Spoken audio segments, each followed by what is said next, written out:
So today, we're talking about this again. And this is something that, like, I legitimately was like, is this just a tweet from a non-WNBA media member? Or is this just a troll, or what is it? But no, it's a WNBA media member who has been, again, he's been a credentialed journalist, invited things by WNBA. And I'm not showing off. I'll read out what this person said. I'm not showing off who this person is because I don't want to, like, you can make a dumb take, but obviously when it comes to stuff on Twitter, people go overboard in criticizing dumb takes. You can call out a dumb take for a dumb take, but she is part of the, I'm going to call them, and I mean this, what I'm going to call them. I'm going to call them the commercial flight crew, because they're going to do everything in their power to make sure that these players fly commercial for the rest of time. They're going to make sure they're a 5-figure crew. These are the people that are going to make sure that rookies get paid 5 figures for the rest of time in the WNBA. Because, again, they have come out and basically have said, Kathy Engelbert is at fault. They want Kathy gone. I don't know how true the tweet is, but I've seen a tweet from them saying Kathy and Caitlin Clark, get them out of here. I don't know how true that tweet is. I saw it as a quote tweet to reply. That might be false. Because I can't find that actual tweet, but it is a screenshot. And she's gone at the commissioner. Why? Because, you know, the Fever are on national TV a lot. And my favorite part about this is people are like, this is a disgrace. So let's just say hypothetically, the Fever had 0 national TV games. Do you think that these networks would pay to show the Atlanta Dream walk the ball up the floor and dump the ball into Brittany Griner, and she's going to get double teamed and she's going to probably miss a shot, and the ball's then going to be rebounded by Bree Jones and hope that she can score in a 65-67 win versus the tanking Connecticut Sun?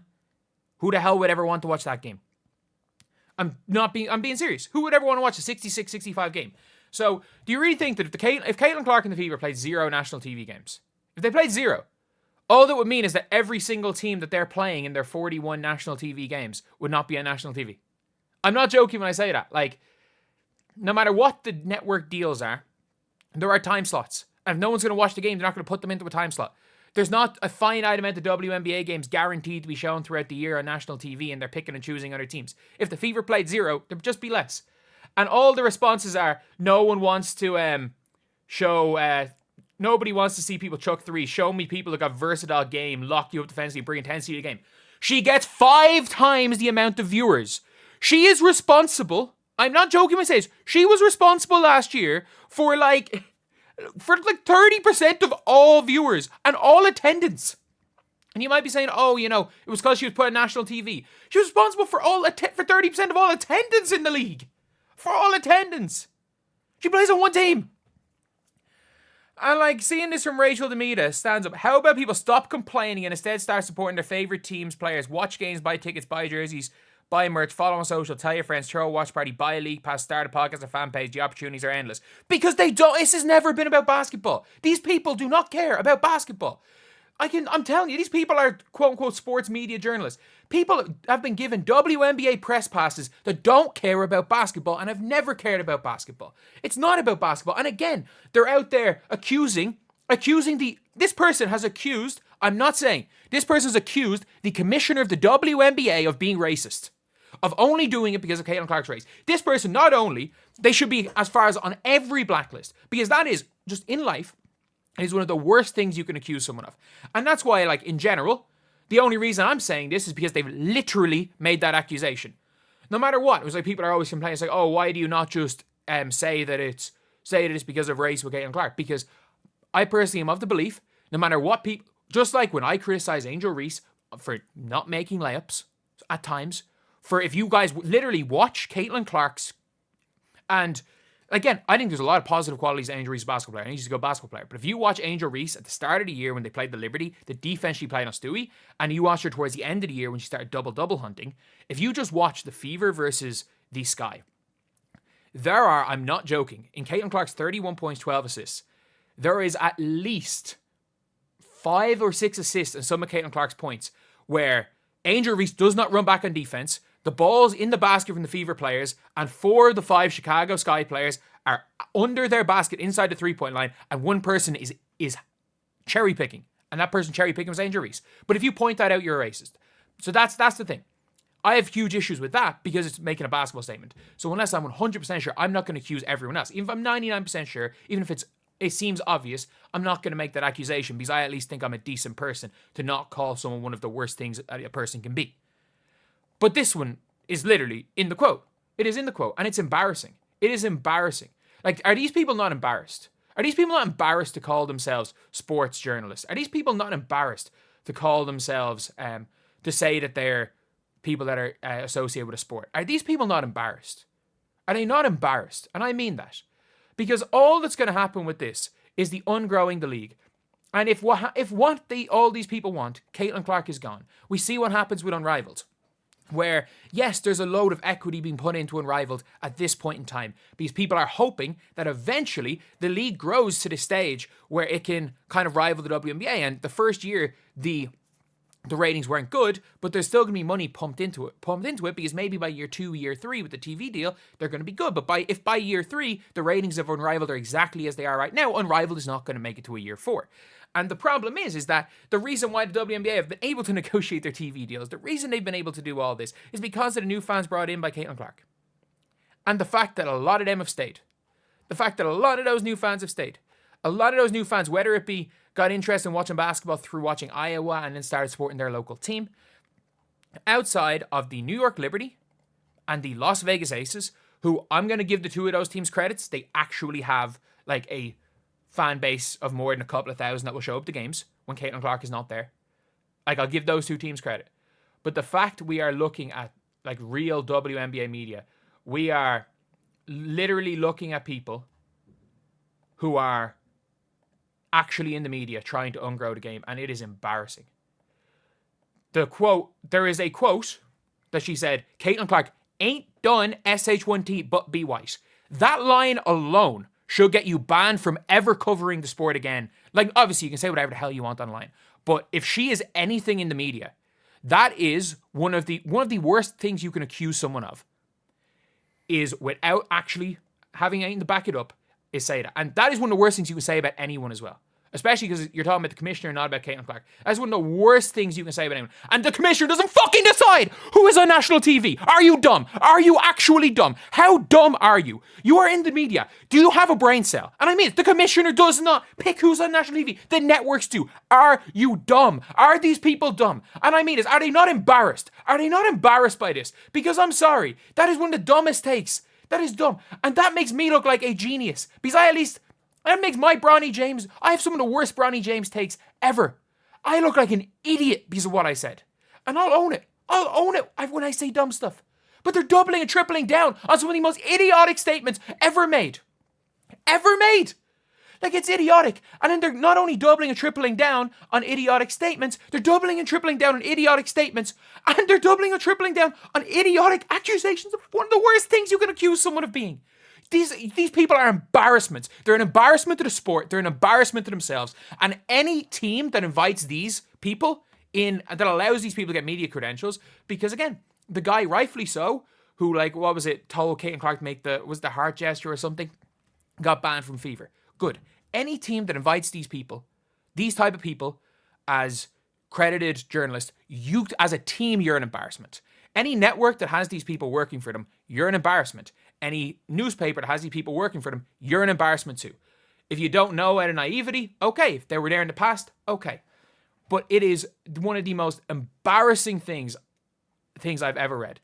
Some of the most embarrassing stuff I've ever read. It is dangerous. It is not only a dangerous narrative to put out there. It is just completely embarrassing to say you're a sports person, that you care about the sport and want to say this. Because at the end of the day, do you guys not realize that you want to know who the second most viewed team in the WNBA were last year? And who were the most viewed team when they faced the Fever outside of the Sky? It was the Dallas Wings. Why? Because everyone watched the All-Star game and Arike Agumboale was unbelievable in the All-Star game. Arike was unbelievable in the All-Star game. And so people wanted to watch Arike, especially when she played Caitlin Clark. People were so excited to watch Arike because Arike was Arike. That is the thing. That is the thing that these people don't realize. And it's not that they don't realize that they don't care. They want this to be a club. They've never treated this as a sports league. And it's only being shown now that not only do they not care about the sport, they never cared about the sport. They were just able to sprout their own narratives because no one wanted to cover this sport. And it is going to, there is nothing that will kill this sport more than this. Because if you look at all just women's sports in general, sports are sports. Sports are sports. And like, I'm someone that, no matter what, like I'll keep up with men's women's Super League in Ireland. I grew up as a kid in Talca Rovers Basketball Club, where almost every Saturday night at 5 p.m. there was a women's Super League game, and at 7 p.m. there was a men's National League game. Every Saturday night, growing up for about 4 years, went to one, then right after the other. So basketball was always basketball to me. Basketball was always basketball. I didn't just show up for one, didn't just show up for the other. Sport is sport. And it's so good that, one, it's so good that I'm able to cover the sport in any way. Basketball is basketball. And I also like the way that the respect towards women's basketball as a sport is much higher, and it's no longer dunking on the WNBA, is no longer a hobby for people. And that should be one of the best things, is that people are taking these players seriously. And yeah, obviously, whatever about the Angel Reese layup stuff, that's bad. But again, same stuff is going to happen when Caitlin Clark airballs a floater during the season. People are going to meme that. That's sports. Low-light compilations are sports, unfortunately. But if low-light compilations are only a small bit, like there's low-light compilations in every sport. There is literally the Brick Central that has lowlights of the NBA every night. But if lowlights only become a small part of the sport and not the only thing that people see about a sport, it's a positive. It is a positive. Every single thing that has happened in the WNBA has been a positive. Literally every single thing that's happened in the last year has been a positive for the league. And these people, the freaking commercial flight crew, are going to do everything they can in their power to make sure that these players are flying commercial as soon as possible. So anyway, yeah, that's the video. It'll be it's going to be a fun one because I don't think these people are going to do anything, and it is one of those things that we all, like, if we're all smart enough to know, like if you're looking, say, at, even just in the media, you're looking at, say, like a Rachel Demita, you're looking what she's doing right now. Like, she's someone that obviously has been, I've known, like, I think she's been working with 2K, she's been a celebrity. She's been working, I think I met her at a 2K18 launch event in the States. And she's been like big in 2K. She's on 2K TV, I think was it 16, 17 as well. So she's been big. And like you're seeing her, who's just a positive influence as far as content creators go. And suddenly you're looking at what she's doing for March Madness. She's there, she's got not just Juju's better than Caitlin and complaining to the void about why Juju's not getting enough hype. She's brought on Cara Lawson she's brought on Duke's head coach. She's brought on Madison Booker, one of the best sophomores in the nation. She's brought on one of the best players in the nation, period, in Tania Latson. She has Georgia Amore, who's like elite, who could be absolutely legit. And she's got all of these players from March Madness promoting the sport in a positive way. If you guys look at another person who's promoting the sport, obviously in a positive way, like if you're looking at Quidel of sports, everything is just covering the sport. It's covering the sport, and it's covering the sport in a positive way. And I saw a Ringer post. The Ringer did some like podcast thing, and suddenly she's there on a podcast for the Ringer, which is a good thing. You're seeing with these actual like media and these actual sports, you're seeing it more and more that these networks that care about sports, especially ones that mainly focused on NBA basketball. And the fact that the Ringer are doing so much with women's basketball, especially with what, say, 15 years or 20 years ago, Bill Simmons has had to say about women's basketball, is actually crazy. Like, that is one of the craziest, like, changes in viewpoint towards something. And it's obviously not only Caitlin Clark, but a lot of it is her. A lot of the change in how the sport is viewed is her, which has now allowed people to go. You look at college basketball and there's stars. Flau'jae's a star. Tania Latson, I think, is going to become a star next year. Juju's a star. Paige was obviously there before, but Paige is still a star. I think Sarah Strong is going to become a star. Lucy Olsen's become a star. Hailey Van Lit's a star. So all of these players are becoming stars in the basketball world now. Whereas, I'm sorry, there was never going to be a stage where you would be seeing a second round WNBA draft pick with the stardom of a Hailey Van Lit. Like a lot of these top tier players, there are stars now in college basketball. And yes, it wasn't just caused by Caitlin Clark. But that Caitlin Clark run, now she went on in 2023, what she was doing in that tournament, the 40-point triple-double in Louisville, the 40-point game against South Carolina, which everyone was watching, and then the game that spiraled on from that, the final where we saw that, which obviously that caused the whole thing, and then her dropping 41 in the rematch the next year. Like, it's crazy. It's crazy. But yeah, it is a real interesting one. But it is good to see anyway, when it comes to like the actual sports networks that care, that these old WNBA media people are getting phased out, because these are not basketball people, and not like there should be prerequisite. Like, these are not basketball people, and I don't care. I don't know what their motives are. I don't care what their motives are. The only people that know what their motives are in what they're saying are them themselves. And unlike them, I'm not going to accuse them of being what they accuse Kathy of being, because apparently Kathy Engelbert controls the national TV networks. Like, why they would make that accusation based on nonsense, I don't know. Actually, I know you can assume why. Don't want to say it, but because I'm not going to be sink low enough to make the accusation that they would do. But like, it seems very likely. But yeah, it's just frustrating. It's so frustrating to look at, because one of the big positive things is that out of all of this, and again, shout out again to the one person who's every single one of their videos, no matter what, I will watch. Shout out to the GOAT Hunter Cruz. Shout out to a lot of people that are doing it the right way, and you're seeing all of these networks now giving opportunities to people doing it the right way, and that's objectively a great thing. And you can make the argument for myself if I'm doing it the right way, the wrong way. I don't really care.